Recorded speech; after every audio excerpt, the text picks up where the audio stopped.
ficar muito cansativo, né? A gente está no meio de uma pandemia, num dia bem cansativo, vocês estão bem cansados de tela, né? Não aguentam mais assistir a aula pelo computador, então também uma coisa muito maçante não é bem-vinda numa reunião de GEAs, né? Então, para ficar da forma mais prazerosa possível. Então, como foi informado, eu trabalho no Zoológico de Guarulhos, eu trouxe aqui minha formação acadêmica, obrigada, vocês já falaram, mas só para detalhar, então minha graduação foi na Federal de Goiás, assim como o mestrado e doutorado, fiz o mestrado e doutorado na área de ornitopatologia. Quando eu estava terminando o doutorado, passei no concurso do Zoológico de Guarulhos, então mudou um pouquinho, né, o meu estilo de trabalho que estava atuando, mas eu fazia já tinha feito vários estágios em zoológico, que me ajudou muito. Fiz, então, a pós-graduação em Clínica Médica e Cirúrgica de Animais Selvagens pelo Instituto Qualitas, que era focada em zoológico, por sorte, porque, na época, eu até estava procurando pets. Eu não estava procurando pets selvagens, né, que é o que mais tem hoje em dia. E essa pós-graduação da Qualitas, que era a mais antiga, né, a primeira que apareceu de selvagens, ela era justamente focada para zoológico. Então, eu tive muita sorte, porque me deu muita base essa pós-graduação. E eu sou médica veterinária do Zoológico de Guarulhos já há quase 9 anos, vai fazer 9 anos esse ano, e sou atual presidente da Associação Brasileira de Veterinários de Animais Selvagens. E como é minha obrigação, e não poderia deixar de ser, eu tenho que falar, né, para vocês um pouco da associação. O que é a Associação Brasileira de Veterinários de Animais Selvagens? Então, existe muita confusão, né? O pessoal, o que é uma associação, para que ela serve, por que funciona. Então, você se associa, a associação é completamente voluntária e a principal função dessa associação é promover a integração, a união dessa classe. Então, os veterinários que pretendem trabalhar com animais selvagens ou que trabalham com animais selvagens, eles conseguirem se comunicar, se unir e poder ter ações conjuntas justamente para fortalecer essa área, esse grupo. Então, a ideia também da associação é não fortalecer uma pessoa individualmente, é fortalecer o grupo todo. Então, se a gente tem uma associação que é bem aceita, que é respeitada no meio, né, da veterinária, no meio, até no meio total, né, da população, também, isso aumenta também o respeito da nossa classe. O nosso atendimento ele vai ser visto de uma forma mais respeitosa. Então, isso é muito importante para a gente. Promove a interação, então, discussões. Isso é muito importante porque assim, a gente troca muita experiência. Se você tem um caso que é muito comum para alguém, mas que você nunca viu, então você troca essa experiência e todo mundo cresce junto. Então, isso é muito importante, essa discussão, essa troca, é muito importante, ainda mais numa área tão ampla quanto a nossa, que às vezes eu posso entender muito de ave, mas eu não entendo nada de um outro bicho, de cervídeo, eu não entendo nada, não sei, de sapo. E aí sempre vai ter um veterinário que entende mais do que eu, e ele pode discutir comigo e me auxiliar. E isso é muito importante. Conteúdo técnico, os boletins técnicos, que a gente já tem mais de 50 boletins técnicos, então são muitos boletins já, com um nível super alto. Alguns eles são, a grande maioria em português, alguns poucos em inglês, se não me engano, um em espanhol, mas assim, todos com um nível muito alto, com autores de altíssimo nível acadêmico. Então, assim, é um conteúdo atualizado, completo, bem bacana que a associação oferece para o associado. As meetings, que são essas palestras, né? A gente priva por um nível técnico bem alto das meetings, então o projeto fez bastante sucesso. Hoje a gente continuou também com a cada 15 dias, a gente vai ter um convidado, e as meetings ficam, então, num banco, que também está acessível para os associados, então, bem bacana também. Só pelas meetings eu falo que já vale a pena se associar, porque o conteúdo técnico é muito alto. Interação entre os profissionais, que eu já falei, o nivelamento profissional, todo mundo cresce junto, né? Se a gente traz esse conteúdo acadêmico, a gente também aumenta o nível da nossa área ela vai ser mais qualificada. Promover cursos, eventos, melhorias na nossa área de atuação, representatividade nos órgãos regulamentadores. Então, para a gente conseguir ser ouvido no CRMV, na Câmara Federal, e todos esses meios, é muito mais interessante a gente falar como associação. Então, a gente sozinho não consegue muita coisa, mas como associação, a gente traz muito mais respeito. E por isso que é tão importante a gente se unir. Então, vocês estão convidados ou a seguir a associação nas redes sociais, claro. Então, a gente tem Instagram, tem Facebook, ou se associar, né? Que hoje em dia vale super a pena, justamente por causa desse contato muito maior que a gente tem, né, online. E entra no site a gente tem também um banco com os profissionais que atuam no Brasil todo. Então, se você precisa de um profissional de alguma cidade específica, você pode entrar no site da associação, procurar algum lugar para um animal ser atendido. Então, é bem bacana e é uma fonte de referência já de muita gente. Então, muita gente procura a gente. Então, e é uma forma de você né, antenado, você saber o que está rolando. A gente fica assim, nossa, não fiquei sabendo. Então, uma forma importante da gente saber, né, se atualizar, é se associar. Então, estão todos convidados. Agora sim, vamos começar com a palestra. Então, o que é um zoológico, né? Então, existe muita confusão sobre isso, né? O zoológico, ele não é só uma pessoa, vou ter um zoológico, vou comprar um zoológico e vou ter um zoológico meu, é uma fazenda cheia de bichos. Não, você não tem um zoológico, você tem um mantenedor. Então, existe, então, a instrução normativa do IBAMA, número 7, de 2015, olha como né? Bem recente até, de 30 de abril. É bem importante que vocês saibam, conheçam essas instruções normativas dessas leis. Isso cai muito em prova de residência, em prova de concurso, sabe? Então, é bem importante que vocês conheçam.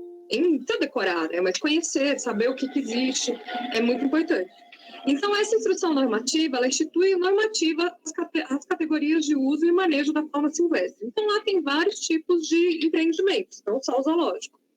E define, no âmbito do IBAMA, os procedimentos autorizativos para as categorias estabelecidas. Então, lá tem as normas de cada uma. Então, na 10, o jardim zoológico, é o empreendimento de pessoa jurídica. Então, se você é uma pessoa física, você não tem um CNPJ cadastrado, você já não pode ter um zoológico. Constituído de coleção de animais mantidos vivos, em cativeiro ou semi-liberdade e expostos à visitação. Então, também tem isso, eles têm que ser expostos para visitação pública. Se você tem um grupo de animais que eles não podem ser visitados, então também você não tem um zoológico, você tem um mantenedor. Para atender a finalidades científicas, conservacionistas, educativas e socioculturais. Então, perceberam esses detalhes? Então, o zoológico, ele tem que ter um propósito. Ele não pode só existir. Ele tem que ter o seu propósito para poder funcionar e para poder ter seu papel na sociedade. Então, vamos lá. Então, como eu trabalho no Zoológico de Guarulhos já há quase 9 anos, eu acho que nada melhor do que usar o Zoológico de Guarulhos para vocês entenderem um trabalho de um veterinário de zoológico. O Zoológico de Guarulhos, como muitos no Brasil, é um zoológico municipal. Então, ele é administrado pela Prefeitura de Guarulhos. Então, e aí vamos discutir alguns dados importantes. A entrada é gratuita. Então, aí a gente já pega um dado importante. A gente não tem a entrada como fonte financeira, tá? Ela é completamente financiada pela prefeitura. E ele tem 500 animais aproximadamente. Então, é um zoológico considerado de pequeno porte. Ele não é um zoológico grandioso, gigantesco, como o zoológico de São Paulo. E vamos lá nas funções de um zoológico. Então, o zoológico ele tem uma função da conservação, que, né, eu considero a mais importante. Função de pesquisa. Então, ali, se a gente tem aqueles animais expostos, é mais do que a nossa obrigação a gente usar isso para dados científicos. Bem-estar animal, educação ambiental e lazer. Vou explicar cada um separadamente agora e ver qual é a função, então, do veterinário em cada uma delas. E sim, o veterinário tem a obrigação de trabalhar em todas. Primeiramente, a conservação. É muito importante a gente saber qual é a diferença da conservação ex situ com in situ. Apesar de parecer óbvio, parecer que a própria palavra ela te dá, né, um presente, mas não é bem assim. A conservação ex situ, a conservação de componentes de biodiversidade fora dos seus habitats. Não quer dizer, gente, que é na mata, que é no mato. Não quer dizer isso. Não quer dizer que não é tão simples assim. Então, os dois são processos de proteção de espécies em perigo de extinção, e já in situ, ela é a conservação dos ecossistemas e dos habitats naturais e a manutenção e reconstituição de populações viáveis de espécies nos seus ambientes naturais. Então, por exemplo, se eu tenho um santuário de elefante no Cerrado, eu tenho uma conservação ex situ. Não é porque eu estou no mato, na mata, eu tenho uma conservação in situ, vocês entenderam? Então, não é tão simples assim. Não é porque eu estou no meio ambiente, eu posso estar conservando uma espécie que não é dali. Então, é fora do ambiente dela. Então, existe muita confusão nessas definições. Então, para detalhar, para a gente não ter mais essas confusões, como funciona a conservação in situ? Então, podem ser unidades de conservação. Então, você pode cercar uma área para você fazer a conservação daqueles animais naquela área específica, como tem muitos parques nacionais, né? Então, esses parques nacionais, o que eles fazem? Eles delimitam essa área e isolam justamente para as pessoas não conseguirem acessar, para não ter uma destruição daquele ambiente. E os animais e a mata, tudo que está ali dentro, a vegetação, toda é daquela região. Então, é in situ. Então, uma análise da viabilidade populacional é muito importante aqui daquela região. E o manejo das populações acontece como? Pelo controle biológico, então por câmera trap, o manejo da caça, proibição ou não, como acontece nos safaris, translocação, acréscimo, reintrodução, então pode ser uma área de soltura, monitoramento dessas populações, de novo, a câmera trap. Conseguiram entender isso? Depois vocês me falam.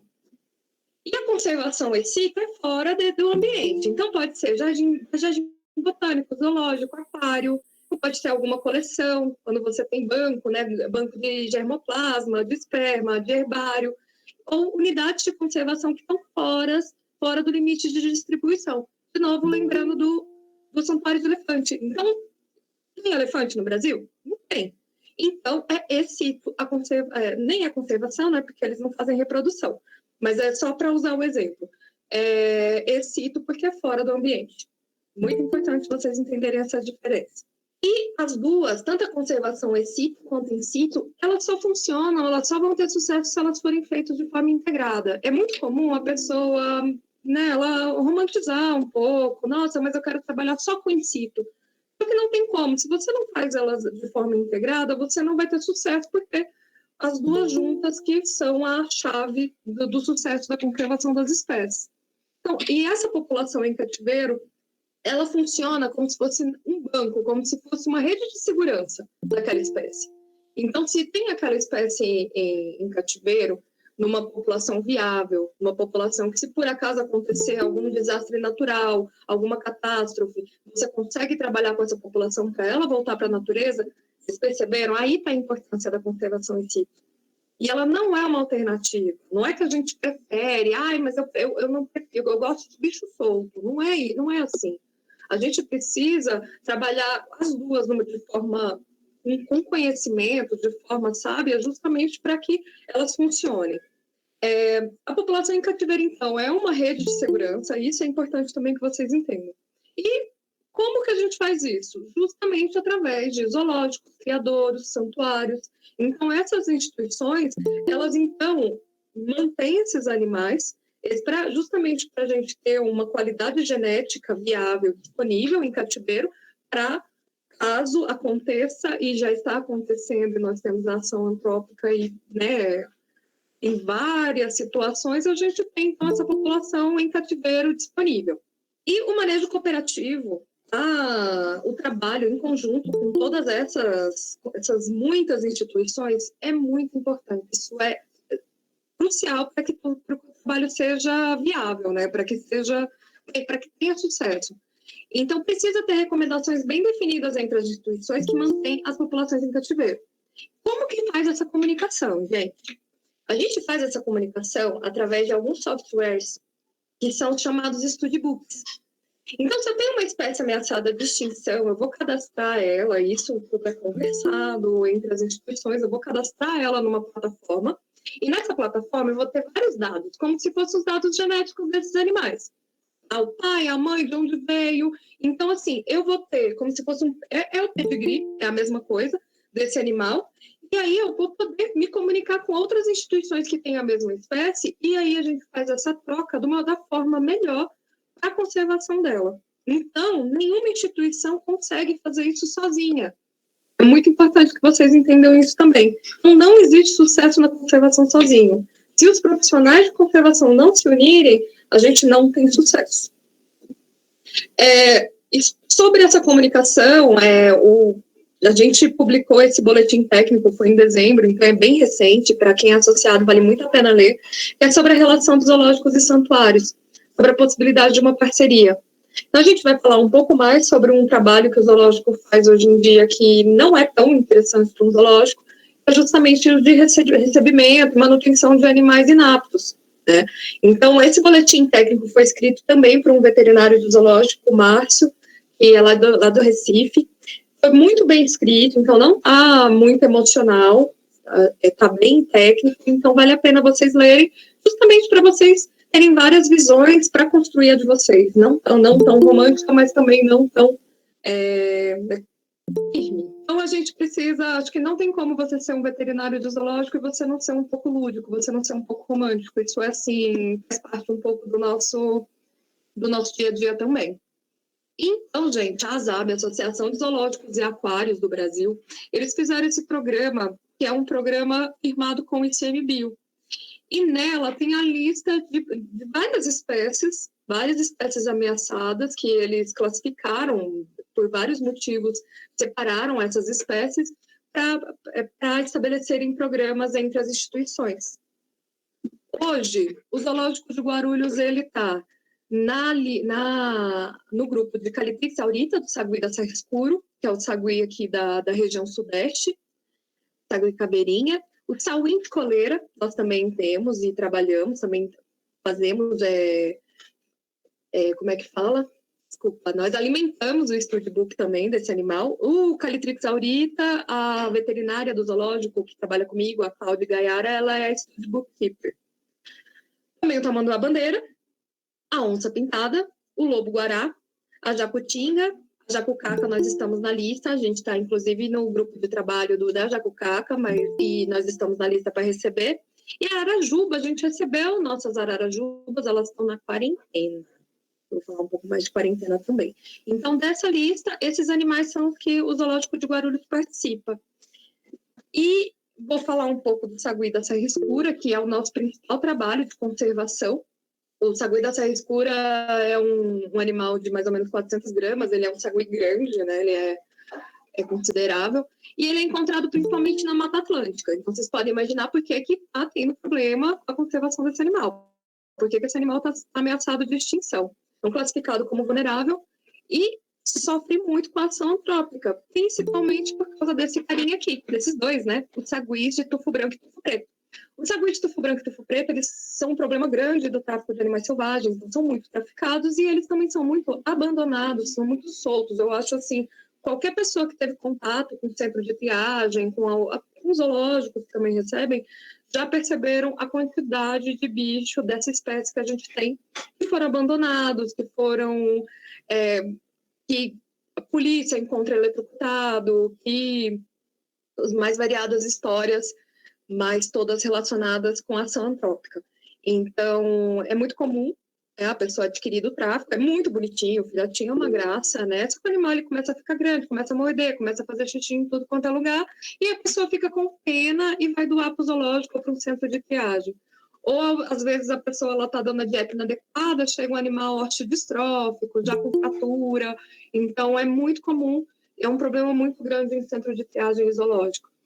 E um problema também grande por causa do sagui da Serra Escura, porque eles se misturam. E aí eles viram esses híbridozinhos aqui. O sagui da Serra Escura é um cara muito gente boa, eles se misturam numa boa, eles fazem grupos misturados muito fácil, eles são animais muito fáceis de lidar, muito dóceis, muito fáceis de fazer grupo. Tanto que se você for na instituição, igual se vocês forem no Zoológico de Guarulhos, vocês vão perceber o tamanho do grupo do sagui de Serra Escura e o tamanho de grupo que a gente consegue fazer de tufo branco e tufo preto. Então são animais muito mais fáceis e muito mais fáceis também de miscigenação. E vira um problema muito grande, porque ecologicamente falando, gente, esse bichinho aqui não vale nada. Então, é uma crise grande que existe hoje aqui na Mata Atlântica com esses animais, e por isso é muito complicado a gente soltar o grupo que a gente tem em vida livre. Então, a manutenção de um grupo puro em cativeiro é muito importante justamente para a manutenção dessa espécie, que está sofrendo tanto. No Zoológico de Guarulhos, nós temos 14 indivíduos, são 2 casais, um casal super ativo. Essa daqui é a Madonna, essa bonitinha aqui. A Madonna é uma excelente mãe, ela já teve várias crias, ela teve 2015, 2016, 2017, 2019. Ano passado, infelizmente, ela teve 2 filhotes, os 2 morreram logo depois de nascerem. Um morreu afogado, o outro morreu... A gente não conseguiu identificar a causa, ele morreu logo depois de nascer. Então, esse ano passado, infelizmente, ela não teve cria, mas os outros todos os anos ela teve, e ela é uma excelente matriarca. Também teve, ano passado, o filhotinho de lobo-guará do nosso casal, do Pequi e da Kiara, que está linda, a Glória, e que já está na lista do studbook dela para ir para alguma instituição. Então, uma das possíveis variáveis, uma das possibilidades para a Glória é, inclusive, para a Europa, para poder parear, porque a qualidade da genética dela é muito alta, mas já estamos procurando uma destinação. Ela está bem maior do que essa foto, ela está lindíssima, a Glória. E essa é a Kiara, a mãe dela que veio do zoológico de Bauru, o pai veio do zoológico de Sorocaba, e esse filhotinho de lobo-guará que parece um cachorrinho, tem só essa pontinha aqui branca na ponta do rabo e vira essa coisa linda depois. Então, essa aqui sou eu alimentando a Glória no primeiro dia de vida dela, então foi um trabalhão, um problemão, uma super responsabilidade, é tipo de situação que você nem dorme, e é uma situação muito frequente. Então, a neonatologia é muito importante nessas instituições, em zoológico, a gente recebe muito filhote, e a gente tem que cuidar desses filhotes, que são mamíferos algumas vezes, e eles mamam muitas vezes por dia, e eles precisam vir para casa, eles precisam de aquecimento, eles precisam de hidratação e cuidado especial. Então, por mais lindo que pareça, dá muito trabalho. A gente ama, mas dá muito trabalho. E isso precisa de protocolos, nós temos todos protocolos de recebimento, atendimento e cuidado com esses filhotes e treinamento. Porque numa alimentação, você consegue facilmente levar um bicho desse a óbito por aspiração, por hipotermia. Então, é muito importante a gente também ter esse treinamento da equipe. É muito comum a gente ter esse trabalho com estagiários, com o pessoal que faz, principalmente na época do final do ano, que é a época que aparecem mais os gambás. Né? Recebemos muito gambás. Também tem relação com a região, né, do zoológico. O zoológico fica em região central, então, perto da Cantareira, perto de área de mata, perto dos condomínios que ficam na Cantareira. Então, pegam muitos filhotes de gambá lá, de mães que sofreram por alguma ação, maioria cachorro ataca ou as pessoas agridem, e a gente fica com a ninhadinha para cuidar. Esse aqui é o Scott, nossa oncinha parda, que agora já está na exposição, e chega muito filhote de ave também. Também a gente costuma... A ave é bem mais fácil da gente criar e fazer a soltura, então costuma ser nosso protocolo. Para a segunda função, pesquisa.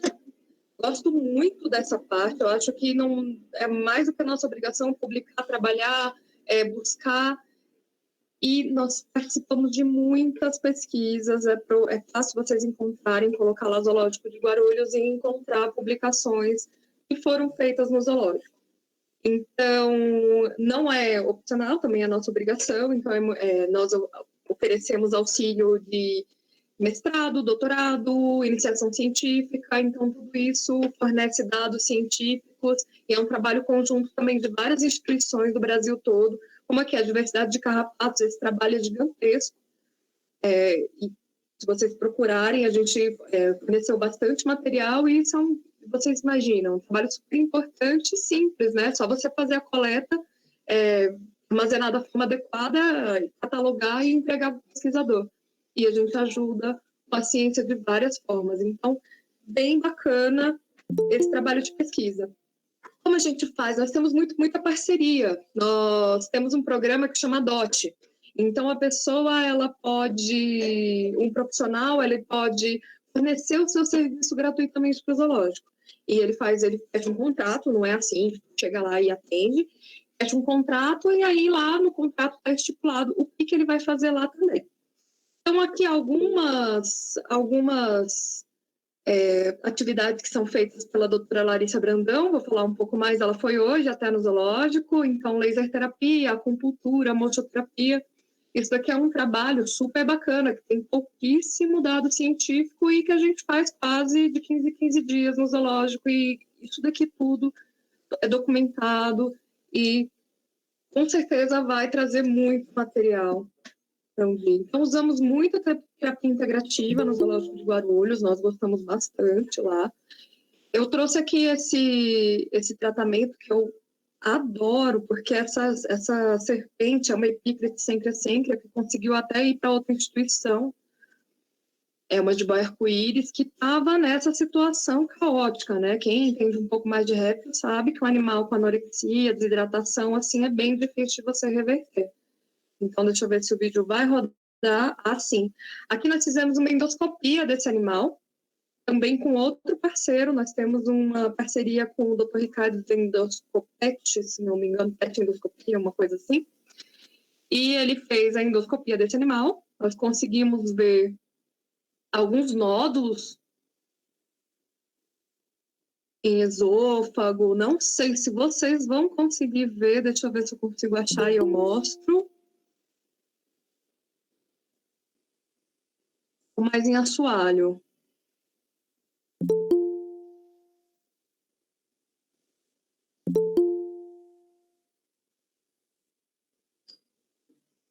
Aqui, vocês viram? Tem alguns nódulozinhos gaseosos. E esse animal, então, ele passou por uma série de tratamentos com a doutora Larissa Brandão. Então, foi feito mochoterapia, mochobustão, como é que é mesmo? Depois eu lembro o nome.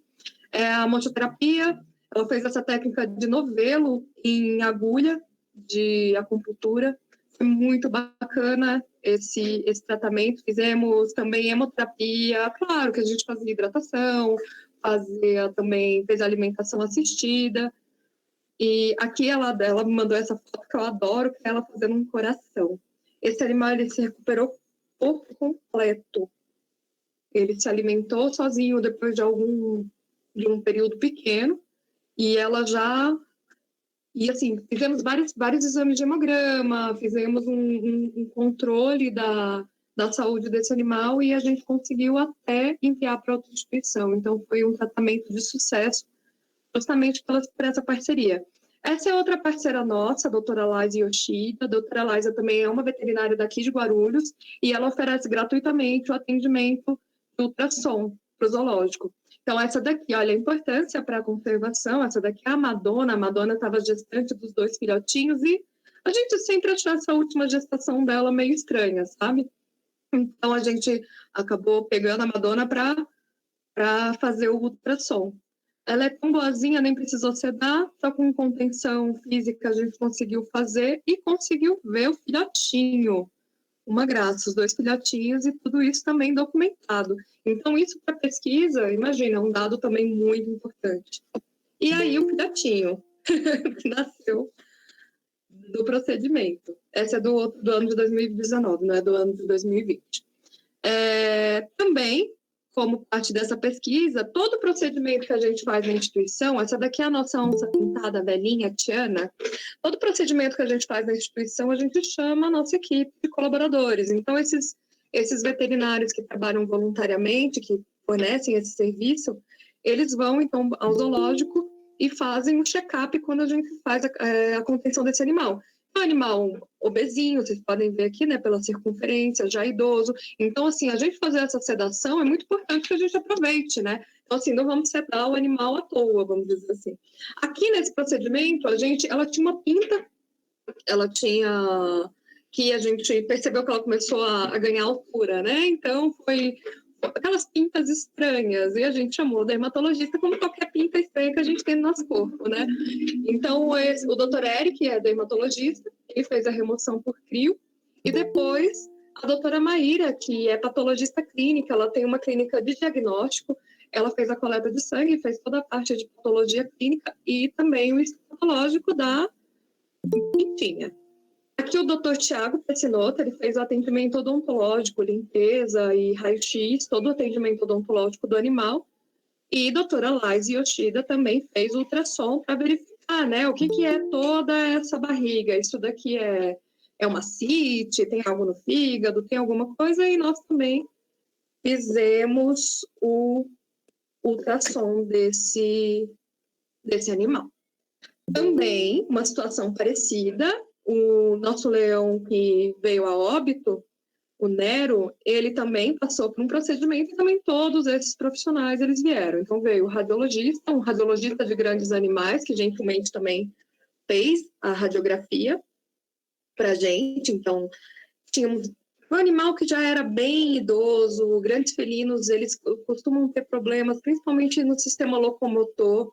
Então o Nero, ele tinha vários problemas, principalmente do sistema locomotor, então fizemos a radiografia, fizemos também o ultrassom aqui com o professor Flávio, também o tratamento odontológico. O Nero, ele veio de circo, gente, ele era do zoológico de Pomerode. Ele era do zoológico de Pomerode e ele foi para o zoológico de Pomerode porque ele veio de um circo. E no circo ele teve as presas cerradas e por isso o canal era aberto. Então sempre dava problema, porque foi feito de uma forma meio grotesca, né? Então, de tempos em tempos, o Thiago tinha que fazer esse trabalho de manutenção e aqui eles estavam vendo justamente a situação desse canino. Então, olha a importância também desse trabalho. E também parte da pesquisa, que também é uma obrigação nossa, mas que é muito importante, e são as necrópsias. As necrópsias, elas são obrigatórias para todos os animais que vêm ao óbito no zoológico, e o laudo também. Então, nós temos que abrir, isso aqui é um filhote de anta que morreu assim que nasceu. A mãe, ela aparentemente, pelas lesões, né, da pele que a gente percebeu, a mãe deve ter levado o animal, deve ter matado o animal, desculpa, estava pensando outra palavra, mas eu não consegui. Porque o outro filhote de um ano atrás ainda estava no recinto. Então é muito comum acontecer isso com gado, com boi, né? Mas também aconteceu com a nossa anta. E então fizemos a necrópsia. Então, na necrópsia a gente avalia se o animal respirou, então a gente, né, vê se o pulmão estava inflado, faz toda essa análise. Uma anta, um filhote de anta, para a gente fazer uma análise, tem que ser feita, então, uma necrópsia super completa, com um relatório muito bem, né, feito. E essa que é a importância das necrópsias, e todas elas são documentadas, elas são enviadas para uma plataforma, para um banco de dados da Secretaria de Meio Ambiente. Então, a responsabilidade é grande, principalmente se o animal foi feito eutanásia, ou se tem uma causa morte duvidosa. Então, vocês imaginam, igual agora está tendo uma polêmica sobre a necrópsia do macaco, do chimpanzé do Black, lá do zoológico de Sorocaba, que estava em um santuário. Então, estão pedindo dados dessa necrópsia e esses dados são obrigatórios, não é opcional. O veterinário que fez essa necrópsia, ele não pode, tipo, não fez. Porque isso é irregular. Então, todo animal que morre, mesmo assim, tipo, coloquei na geladeira e o bicho apodreceu, você tem que colocar no laudo. O bicho apodreceu, estava autorizado. Então, você coloca indeterminado para autólise no relatório e explica todos os dados que ainda você consegue escrever. Então, a necrópsia é muito importante para uma instituição. E eu falo para vocês que cada necrópsia que eu faço, cada necrópsia cada animal que eu abro, para mim é um aprendizado diferente, eu cresço como profissional, por isso que é muito importante. E experiência, crescimento no zoológico é muito importante, gente. Porque não tem um dia que você passa sem abrir um livro. São muitas espécies, são muitos animais, e sempre a gente tem dúvida, a gente sempre vai precisar de ajuda, conhecimento do resto da equipe, de outros profissionais. Então, por isso é sempre importante a gente entender o que aconteceu com aquele animal. Tá tudo bem até aqui? Então, outro ponto não opcional, obrigatório de todo zoológico é promover o bem-estar daquela população que está ali nos seus cuidados. Também obrigação do veterinário e de toda a equipe do zoológico, dos tratadores, dos biólogos e todos os outros técnicos. Existe uma certificação, que é a certificação da Associação de Zoológicos e Aquários do Brasil, a ASAB. E como funciona, né, essa certificação? Vem uma equipe de uma empresa que chama Wildlife Welfare, que é uma empresa da África do Sul. Então, a ZAB, ela pagou por esse treinamento. Então, eles treinaram e qualificaram vários fiscais brasileiros. Então, vários técnicos de zoológico, eles foram qualificados para poder fazer essa certificação. Então, e esses fiscais, eles vão nas instituições que não são a deles. Então, por exemplo, a Cláudia, ela não pode avaliar a nossa instituição, a gente tem que avaliar outras instituições, e funciona assim. E também vem os profissionais de fora, também da África do Sul, e de alguns outros países. E também para também fazerem essa certificação. Então, não é uma certificação aleatória, não é assim, olha, da medalhinha, dá uma medalhinha para você que você fez tudo certo. Não, isso é uma certificação feita por uma equipe que foi qualificada, que foi treinada, e é um trabalho muito bacana da Associação de Zoológicos, porque consegue nivelar, então, os zoológicos brasileiros. Então, está tentando levantar o nível e também forçar as instituições a se aprimorarem. Então, com esse relatório, com o relatório que a gente recebeu da ASAB, a gente conseguiu ir para o prefeito e pedir algumas mudanças. Então, olha que bacana. Porque a gente tinha um relatório e a gente falou, olha, a gente precisa ter alteração em tais recintos, porque falaram que o bem-estar dos animais estão comprometidos. E aí, é muito mais fácil a gente negociar desse jeito do que a gente falar, eu não gosto desse recinto. Entenderam? Então, é muito importante essa certificação de bem-estar da ASAB, principalmente para os zoológicos que são de administração pública, de Estado, de prefeitura, porque é muito mais fácil a gente lidar com um relatório feito dessa forma. E o Zoológico de Guarulhos conseguiu, então, a certificação, depois de ter passado por essa sabatina. Já faz, acho que 2 anos que nós temos a certificação de bem-estar. E isso também não é para sempre, precisa ser mantido, precisa ser renovado. E entre as obrigações que a gente tem é justamente o enriquecimento ambiental. Enriquecimento ambiental não é opcional, é obrigatório. E trouxe aqui alguns modelinhos de enriquecimento ambiental, aqui o social, né? Então, o Pequi conhecendo a Kiara, bem quando eles se conheceram, e nós fizemos o casamento deles. Olha, a gente fez um bolinho de casamento, aqui a fruta do lobo, para quem não conhece, aqui em cima. Esses 2 bichinhos de cenoura foi eu que fiz, são 2 lobinhos, tá? E a gente fez um casamento, que agora já tem até um filhote que deu super certo, né? E várias atividades de enriquecimento. Então, às vezes, até de pendurar espiga de milho, o que é a papa firme, né? Feita de uma forma um pouco mais firme para o pica-pau dentro do coco. Então, ele vai se alimentando aqui. E caixa para os gatos, que eles adoram, né? Gato adora caixa sempre. E a gente faz aqui esses 2 enriquecimentos, eu gosto bastante. Os furões. Então, eles buscam. Os furões, eles têm muito problema de comportamento repetitivo, né? O pacing, eles ficam de um lado para o outro. Eu achei uma graça que ele veio buscar a câmera. Pacing é aquele movimento que o animal fica para um lado e para o outro no recinto. Então, isso é um dos sinais de estresse. Vocês viram um avião ali, aqui não tem jeito, toda hora passa um avião em cima do zoológico. E aqui também é o folhiço espalhado no recinto do filhote de Sussuarana, de onça parda.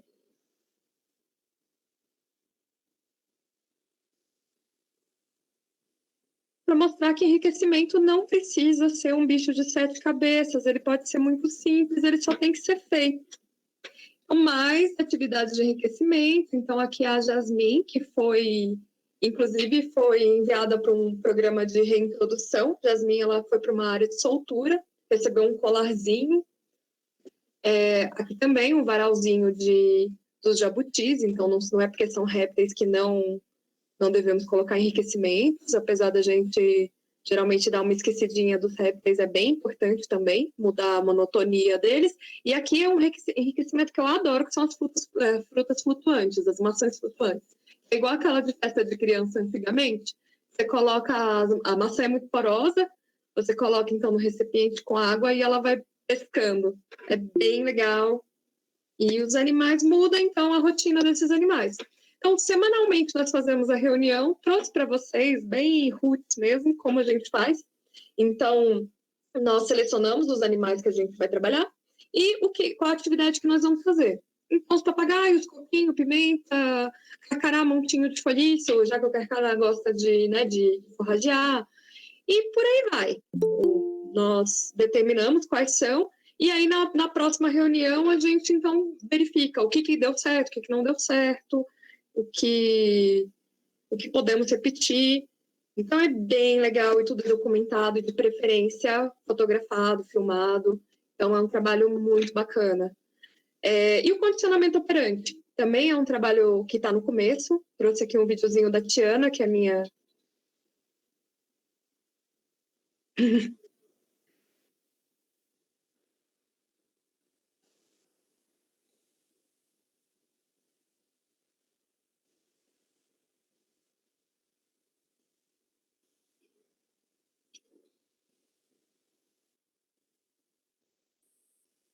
Então, a Tiana é um animal já idoso e muito arisco, e mesmo assim a gente teve um sucesso muito bacana com esse bicho. Então, sempre que a gente chama, que eu chamo agora, ela vai para o cambiamento, a gente consegue fazer os movimentos, ela já está subindo. Então, isso muda a rotina do animal, aumenta muito o bem-estar dela. E se por acaso ela tiver alguma lesão no olho, alguma precisar de algum exame físico, a gente consegue fazer muito mais fácil, porque é um animal, não é um animal que eu chego lá, ele vai ter medo de mim, ele vai querer me atacar. Não, o animal confia, porque a gente conquistou isso através do condicionamento, animal condicionado, que é muito diferente do animal manso. E ela é um animal arisco, mas ela é condicionada. Então, isso facilita muito o manejo e também melhora o bem-estar dela. E, além disso, eu consigo ver, eu praticamente vejo todo dia, Tiana. Então, no máximo, é dia sim, dia não. Então, se tiver alguma alteração de comportamento, se ela não aceitar carne, se ela tiver uma dificuldade de mastigar, tudo isso eu vou conseguir avaliar de um jeito muito mais fácil. Claro que eu consigo fazer isso porque o zoológico é pequeno. Os zoológicos maiores, se conseguir dividir a equipe, é possível. Aqui a Carlota, que também é um gato morisco velhinho.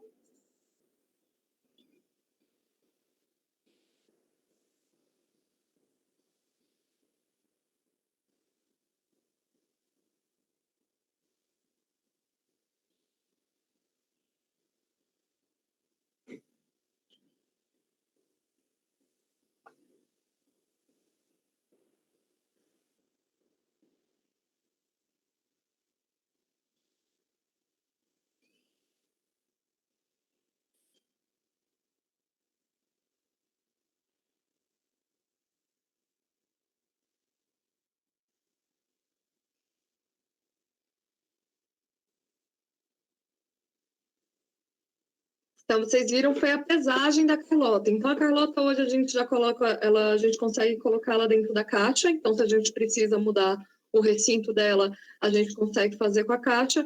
A gente consegue colocar o antipulgas, que é top spot nas costinhas dela, a gente consegue só com condicionamento. Conseguimos auscultar, conseguimos fazer vários exames físicos só com condicionamento. Então, isso melhora muito a qualidade do trabalho. E a gente não estressa o animal.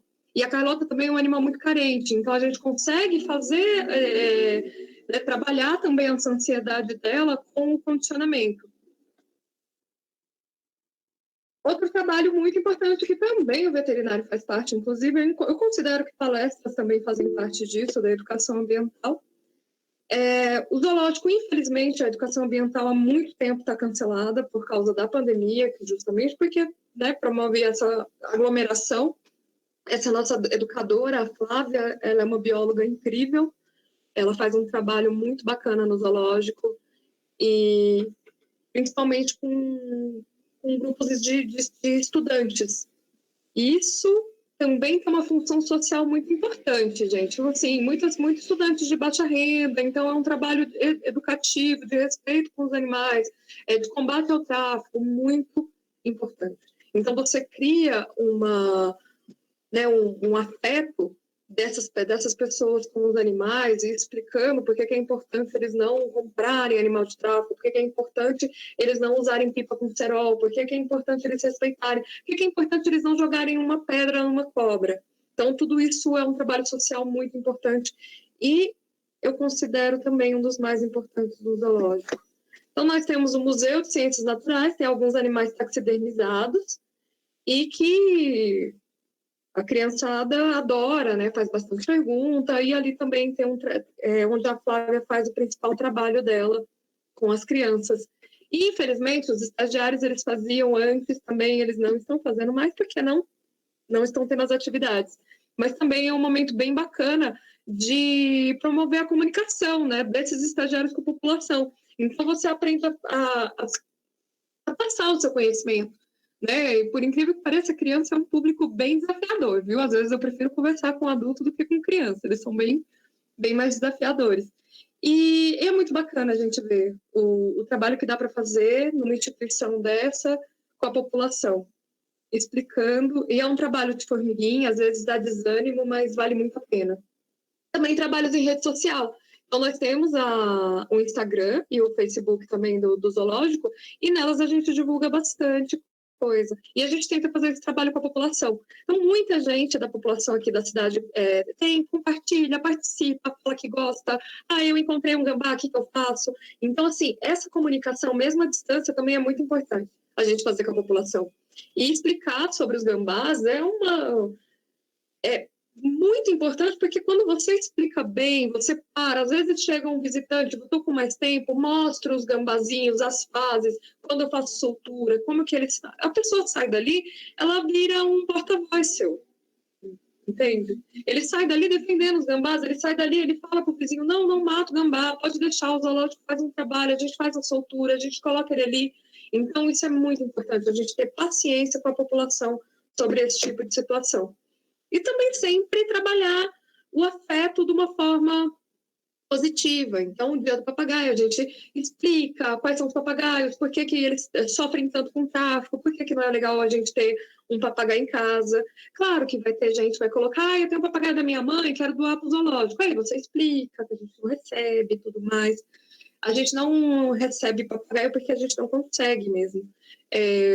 Você fazer soltura, reintrodução, tudo, de papagaios, de pacídeos, na verdade, é muito difícil. Os papagaios, na maioria das vezes, eles já vêm animais mais velhos, empintados, cantando atirei o pau no gato. Então, é uma situação bem mais complexa e hoje a gente já não consegue receber. Então, a gente, só os centros de triagem que fazem esse recebimento. Então, também o cerol. Aqui a gente tem muito problema com cerol e linha chilena. Então, fazemos também esse trabalho com a população e também em redes sociais. Muito difícil explicar por que não pode fazer. Então, a gente geralmente precisa ser um pouco mais dramático. Nós temos um recinto de animais amputados e com a explicação do lado, explicando por que eles estão ali, por que acabaram ali, por que é importante não usar cerol, linha chilena e tudo mais. Mas é um trabalho de formiguinha também. Também isso aqui foram algumas atividades educativas que a gente fez na época da pandemia. Então, estimular as crianças a participarem. O zoonoturno, a gente também esporadicamente faz, também está cancelado por causa da pandemia.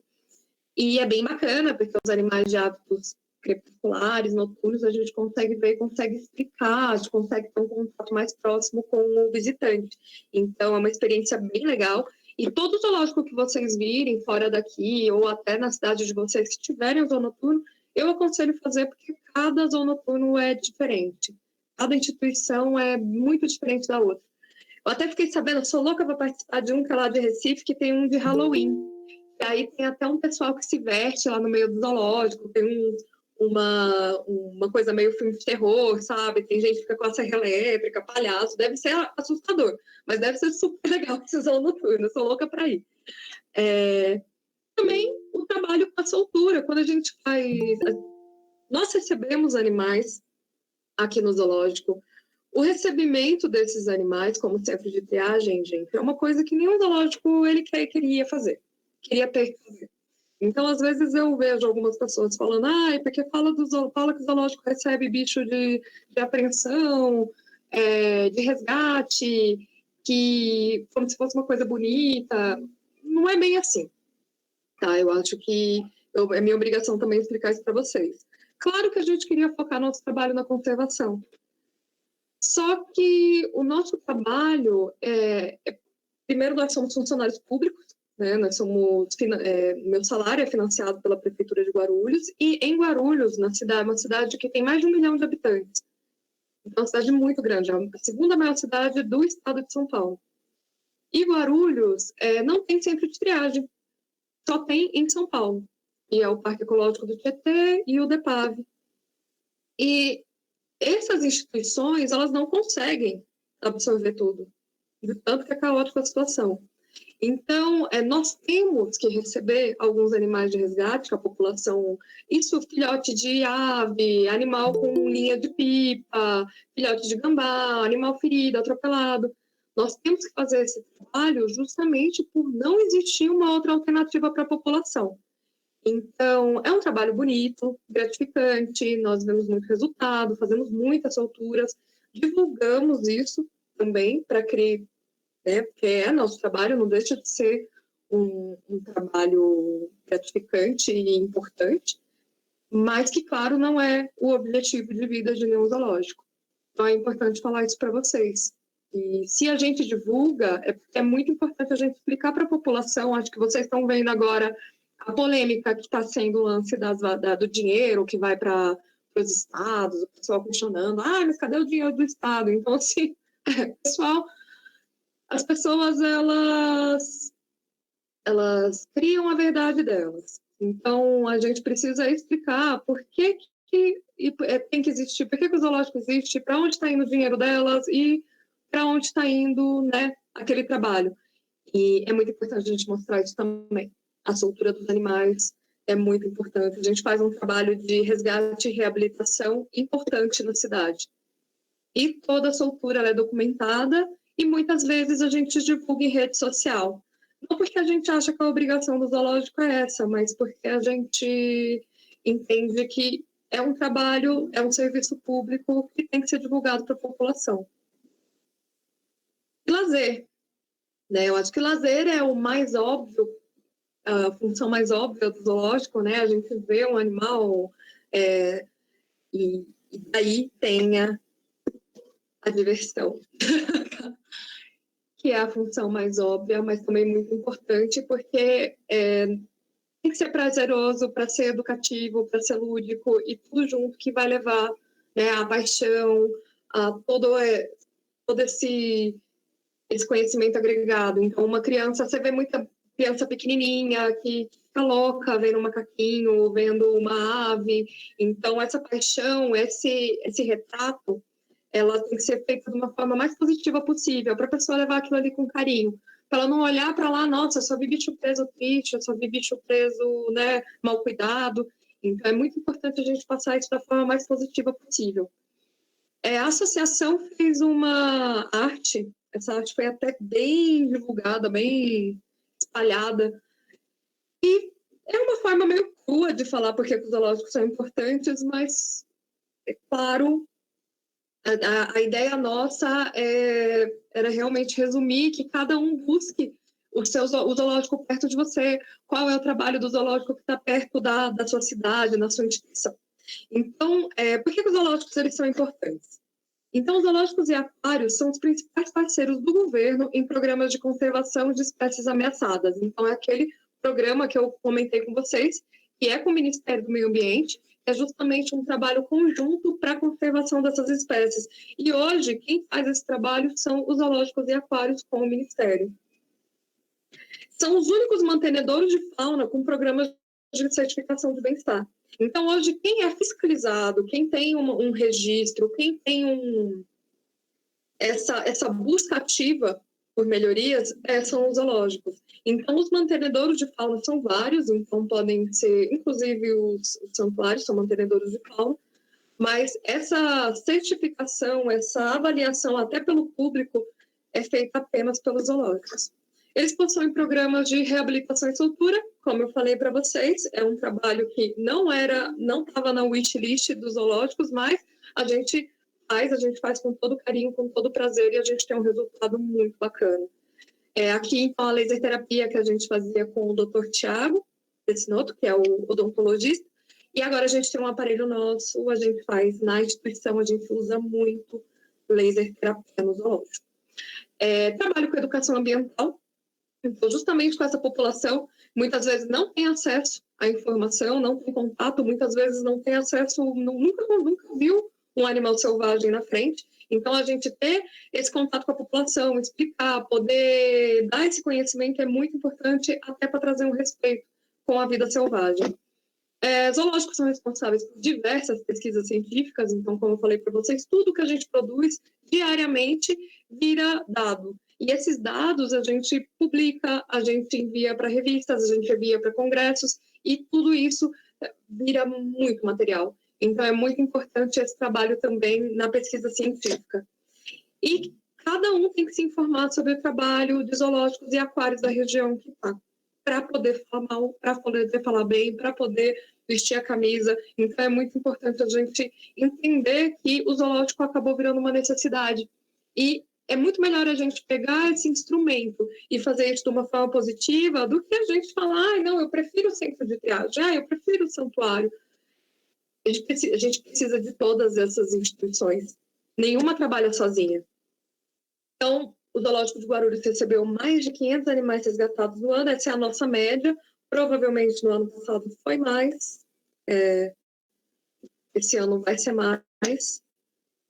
E são esses os principais resgatados. Filhotes chegam bastante, ou animais lesionados, atropelados. E para isso tudo funcionar, gente, a gente precisa de regras, né? Vocês imaginam que a nossa rotina é bem atribulada. Então, a gente tem nosso plantel e tem os animais que vêm de fora. E tudo isso a gente precisa de um controle, até para a gente não... Aquela coisa, né? Com o dia a dia as coisas vão sendo levadas, para a gente não deixar as coisas serem levadas. Então, temos vários protocolos. Então, a gente tem esses protocolos que é uma ferramenta de organização da equipe. Então, temos protocolos de recebimento, de quarentena, cuidado com os filhotes, que eu já falei para vocês, a internação, protocolo de fuga, que hora ou outra algum bicho foge, nem que seja uma ave, um pássaro que acaba escapando da internação, o de emergência e o de soltura. Então, eu trouxe aqui para vocês um modelinho do protocolo de quarentena, né, de procedimento, setor quarentena. Então, aqui ele define quais são os procedimentos da quarentena. Vou definir as normas de funcionamento do setor quarentena do Zoológico de Guarulhos. Então, nós temos um protocolo específico da nossa instituição.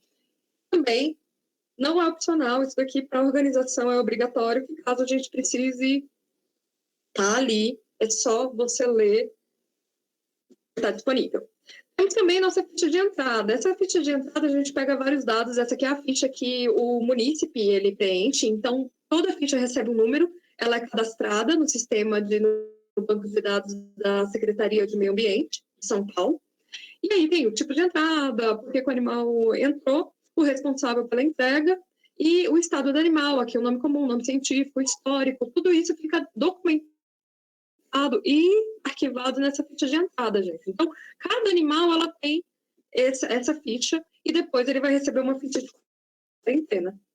Também muito importante no zoológico é a nutrição, que nutrição ela faz parte da medicina preventiva, né? Então, animal bem nutrido, bem cuidado, ele vai dar muito menos trabalho depois. Então, eu trouxe para vocês a dieta do urubu de cabeça preta. Então, vocês veem que é tudo balanceado. Isso daqui, o pessoal da cozinha, eles fazem as bandejas. Cada balcão de preparação da bandeja tem uma balança. Então, esses materiais eles são pesados e então é feita a bandeja e entregue para o tratador que vai oferecer para o animal. Então, lembrar disso, gente, é muito mais importante você ter uma medicina preventiva bem estabelecida na instituição do que a curativa. Nós vamos usar muito mais a medicina preventiva. Então, se a gente faz bem a parte da nutrição, se a gente balanceia bem uma dieta, a dieta dos animais, se a gente consegue fazer uma quarentena adequada, se a gente mantém um protocolo, né, de saúde desses animais, dificilmente a gente vai ter problema com o nosso plantel. E hoje, se vocês virem o livro da veterinária, da clínica, nós temos um livro de registro da veterinária, nós dificilmente vamos ter registro dos bichos do plantel. Então, por mais que seja muito emocionante a gente pensar em zoológico, a gente pensar em anestesia de megavertebrados, cirurgias mega, né, o que a gente mais trabalha é a medicina preventiva. Então, graças a Deus, o que mais a gente trabalha é a medicina preventiva e ela acaba sendo muito mais usada do que a curativa, o que é muito bacana para a gente. Então, eu quero agradecer muito, eu espero que eu tenha trazido para vocês um pouco do meu trabalho. Qualquer dúvida que vocês tiverem, vocês podem me chamar, eu estou à disposição.